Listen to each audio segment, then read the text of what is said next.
Hello. Hey. This is the Witch's Magic Murder Mystery Podcast. And I'm Kara. I'm Megan. Mm-hmm. It's Tuesday. Yeah. The new merch is live. I'm so excited. If it's not live at the moment that this podcast goes live, it'll be live by the end of the day.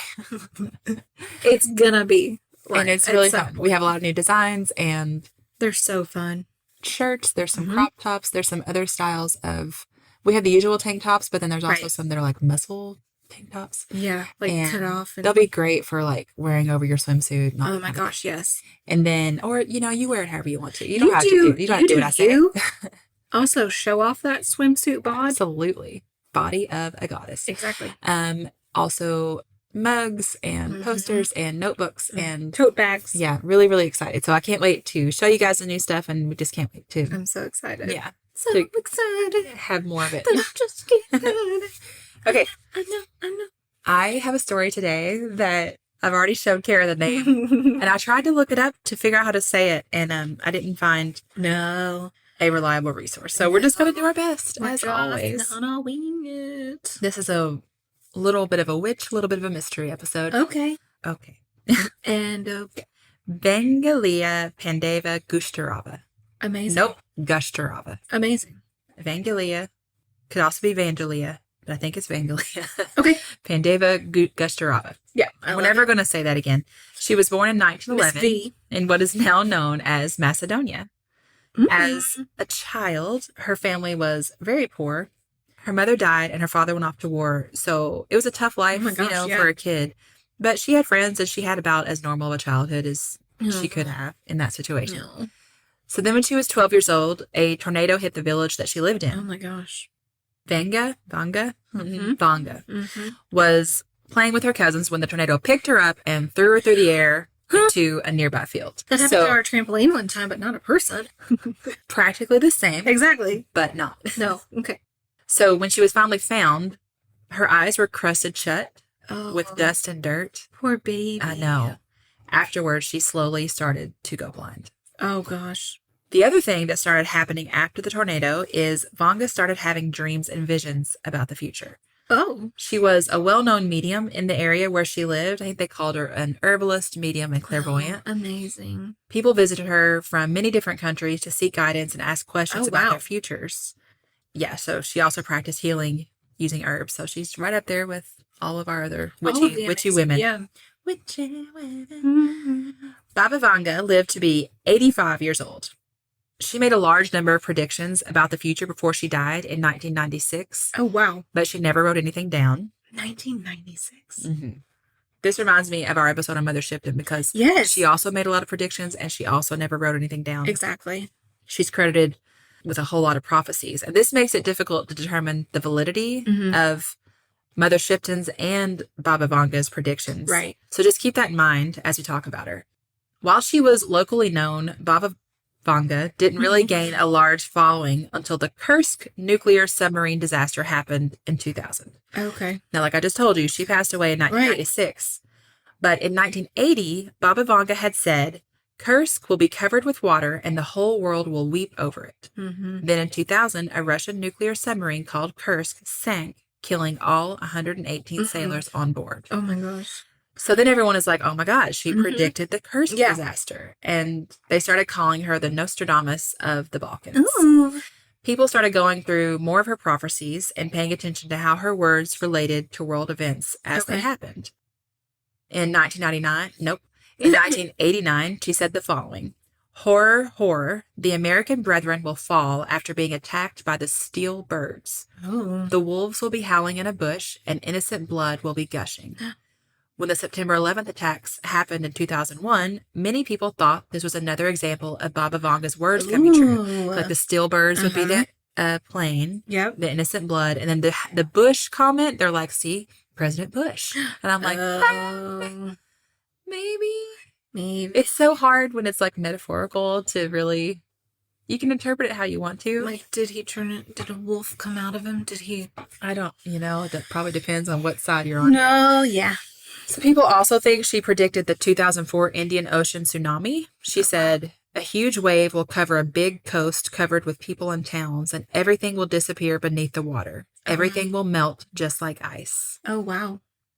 But she didn't say when that would happen. Right. And like a coast, Yeah. any coast. There's I a don't lot know. of them.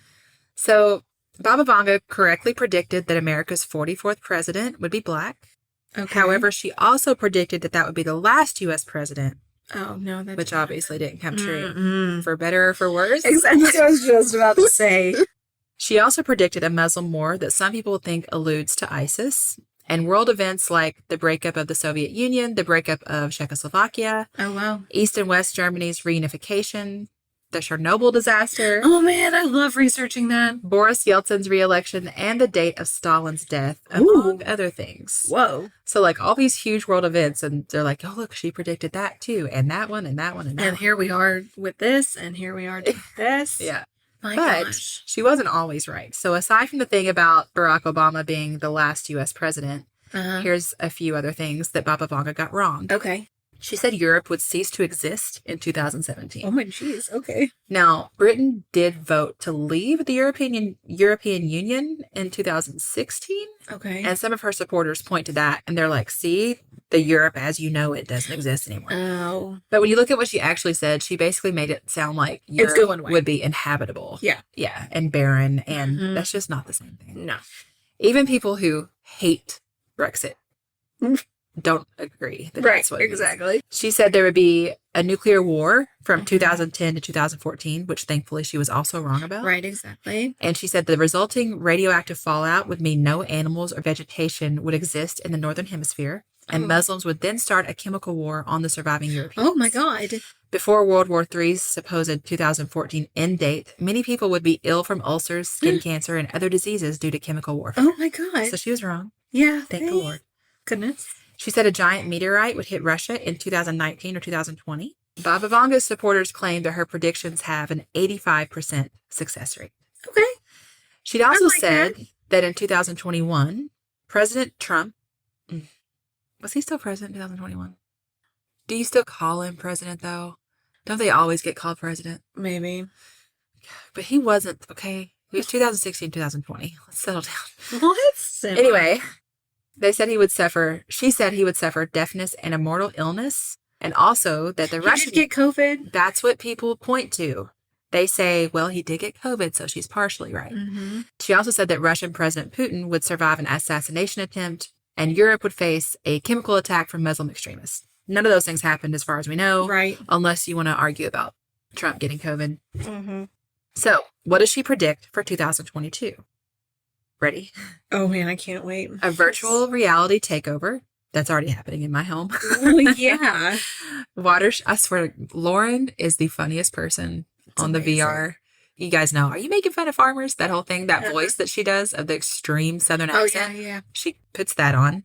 And she is very loud and obnoxious, but like hilarious. I love it. Oh man, I just hear her yelling from downstairs. I mean, the accent. I should try to record it for you. Please sometime. do. Please do. Like, how do you keep them safe? I haven't gotten my children one yet because I can just see them flailing around. I don't Do know. you keep them corralled in your couch area?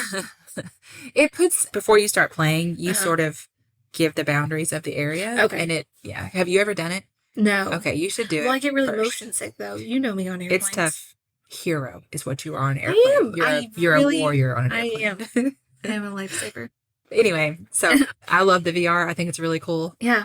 But I thought you meant safe, like from online predators. Oh, and no, I'm like, no. that's just something I scare my kids with all the time. Well, yes, I Don't give your name. Don't tell where you are. Don't talk to Don't talk to strangers, yeah. Okay. Virtual reality takeover, water shortages, famine and locusts in India. We did get, critters. A visit from aliens. Always. And another pandemic caused by a disease that's frozen in Siberia. Mm-hmm. I don't want to talk about any more of that. No. Let's get to the end of the year. What? I think we all know that we're visited by aliens like every single year. So that Exactly. one doesn't really do much for me. Yeah. But if you're wondering about the more distant future, her predictions are hunger will be eradicated sometime between 2025 and 2028. Okay, we're almost there, guys. I'm a big fan of that. Yep. The ice caps will be completely melted by 2045, which is terrifying and also feels way too completely- possible. yeah. In 2100, we'll start using a man-made sun. I don't know what I don't that like means. Like that. a big grow light? Like, Yeah. what does that mean? Is this like, have you watched the Lorax where they use like the O'Hare air? Yeah. What do you mean a man-made sun? That's not the same. It's There's not no the way same. we could replicate the sun, right? No. Also, if the sun goes away, everybody's We're in weak. trouble. Right. Yeah. By 2130, humans will start living underwater. Absolutely. Freaking not. No. I sure won't. Well, it's 2130. We won't be here. No. Unless we're bionic at that point. And apparently we learned to do this through help from aliens. Oh, amazing. Not Elon Musk. No. Humans will time travel by 2304. Okay, I thought we already could. Been there. Okay, been there, done that for a while. Been there, done that, babe. The Earth will be uninhabitable by 2341. I mean, but that's okay. We can time travel, so we'll just go back in time. Yeah, I don't know.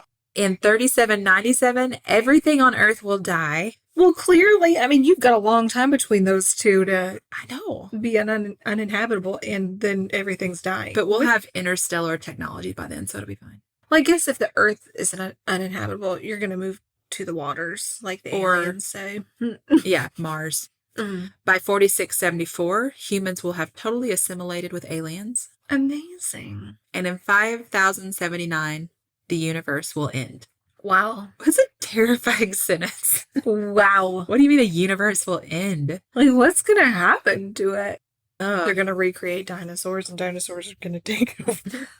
I really, really hate that I have the kind of brain that I can simultaneously think this is crap. Absurd. And also, what if exactly, like, she's still terrifying. She's about 85% accurate on everything. So 85% accurate based on predictions that were never written down. Exactly. I mean, it's hard to say what can really be attributed to her and what she actually said. You're headed towards Garrett County and you see those signs that say Jesus is coming, but you've seen those signs since you were 5. Those signs have been there. They terrified me when I was little, but now I'm just like, okay, see you soon. Yeah. The guy up on the hill. Yeah. And he, on Thanksgiving, we go home Thanksgiving, and he'd be out there in his Santa Claus suit, standing next to his Jesus signs, just waving at everybody. And I mean, I haven't seen him standing out there. No. And he used to do that, but his signs are all still there. Yep, still there.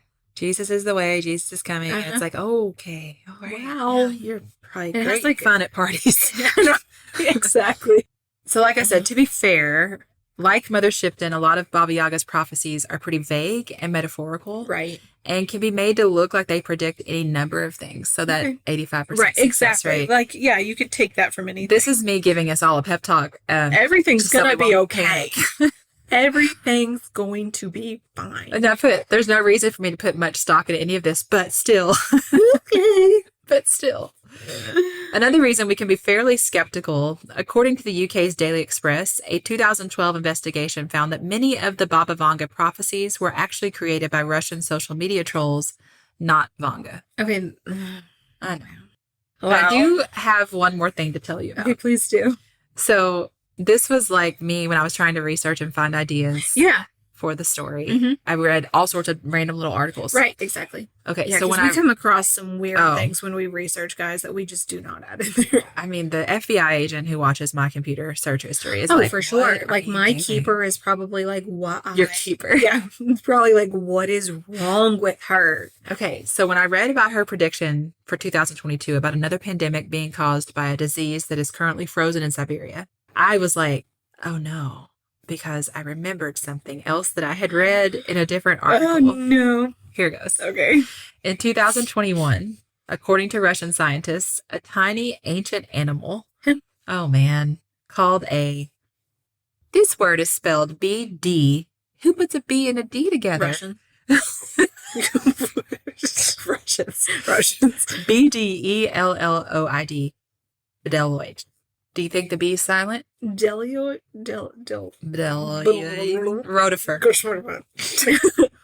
Bedeloid rotifer. Yeah. Came back to life. Nope. After being frozen for 24,000 years in Siberia. And then successfully made clones of itself. Stop it. So it's asexual? Yes. It reproduces through asexual reproduction. Yeah. So rotifers measure about 0.5 millimeter in length. So they're very it just tiny. woke up and said, I'm doing it. I'm awake. Let's go. Let's get it. Let's get it on with myself. Okay. A little creature in Siberia. So they measure they're tiny, half a millimeter in length, and they generally live in fresh water. Amazing. The name rotifer, you're going to hate this, I hated this, is derived from the Latin word for wheelbearer because their mouths look like turning wheels. No! And they use these to move and to eat. They move around on their rolling mouth. What? Stop and picture it for just a second. I know, like, that's why I'm staring straight down at the desk, like a wheelie-mouthed, slimy, tiny critter that reproduce. Like, I can just see it popping out others of itself, and then those others are spitting out all through its wheelie mouth. Gross. I hate it. Freaking human centipede movie. Okay. The organism had been found when a research team was collecting core samples in the Russian Arctic. Don't do that. Stop. Let's stop. Stop it. Y'all are Just done. stop it. Radiocarbon dating determines the age of the specimen to be somewhere between 23,960 to 24,485 years old. I don't like it. Once Get rid of that thing. How? How are you going to get rid of it? You can't. Once thawed, the rotifer was able to reproduce asexually through a process called parthenogenesis. Our report is the hardest proof as of today that multicellular animals, did I say that right? Yeah. Multicellular animals could withstand tens of thousands of years of cryptobiosis, the state of almost completely arrested metabolism. Just a note. Said this scientist from the Institute of Physico-Chemical and Biological Problems in Soil Science in Pushchino, Russia. Amazing. You did so good. Thank you. What? So, I mean, I get that's an animal. That's not a disease. It's just the idea that there is a thing that was frozen in Siberia for 24,000 years. Thawed itself. And they just woke it up. Hey, warm up, buddy. And it's just out there with its little wheelie mouth. God dang it. So there could be. So my point is, if that thing was. What else is going to thaw? Mm-hmm. So those people that froze up on the mountains, the ones that were hiking and just froze up there and left as landmarks, did they die and freeze or did they just freeze? So if we thaw them. I think they died. Probably. Their organs probably shut down. Yeah. Yeah. Yeah. Yeah. Altitude sickness. You think? I think they did freeze to death. A lot of them, they talk about getting like confused. Is going to come back? Well, that is one of the articles I read related to this. Yes. Whatever it's called. Because this is supposed to be the year. They keep celebrating that anniversary. I know it. It's like he's just going to pop up out of the ground How one day. Terrifying would it be, though? I don't care that it's Walt Disney. If he's going to like, continue to Disney, age. though. Nobody's bionic yet. And also, you. No, he's been frozen for years. Absolutely not. No, thank you. No. Okay, so that's it. Yeah. That's the end of my He story. would look at Disney and be like, what have you all done? I don't know. We had a blast, but we really liked it. Walt, it's I have a sense of humor. Yeah. But the whole thing of Baba Vanga, so many of these, even Mother Shipton, I love Mother Shipton's story. Yeah. And I still, when it comes to her prophecies, I'm like, I don't know about that. Because I hate the thing where you can't tell what came from her and what didn't. Exactly. And that's she didn't write her stuff down. That's how I feel about Baba Vanga, too. Like, I don't want to be disrespectful to whatever her legend powers she may have had. Or, the legend around her and the folklore. But at the same time, when you can't directly trace and say, this is something she for sure said at this point in time. Right. Then it's hard for me to put much stock in any of it. As much as I love all this stuff and want to believe all of it, I also still have a little bit of a rational take on it. But she did say aliens are gonna. I want proof. Well, aliens are here. So so she's right about that. I get it. Yeah, that's all. Yeah, that's amazing. Thanks. Yeah, I like the little witchy stories. I do too. And nonetheless, I like that this little old lady, the pictures of her, she's really, really just a cute, really elderly little lady. And I like that she made a living doing witchy things. All right. I thought about Googling the creepy critter, but now I'm terrified too. BDELL. All right. Thank you guys for listening. Yeah. Thank you all so much. And if you have any ideas for Tuesday episodes, which are the shorter ones, whether it's a cryptid or just a weird little story, listen, it doesn't have to be witch, magic, murder. Right. Exactly. We want every weird story you've got. Yeah. Please feel free to send them to us. all the ways to reach us are in the show notes. And if you're the kind of person that likes to talk about these things, hit us up on Anchor. Yeah. And leave us a voicemail there or join the Facebook group. Only if you say your name's Rachel. Yeah, you got to say, if you leave a voicemail, you have to be named Rachel. That's amazing. Okay, we love you. So much. Good. Goodbye.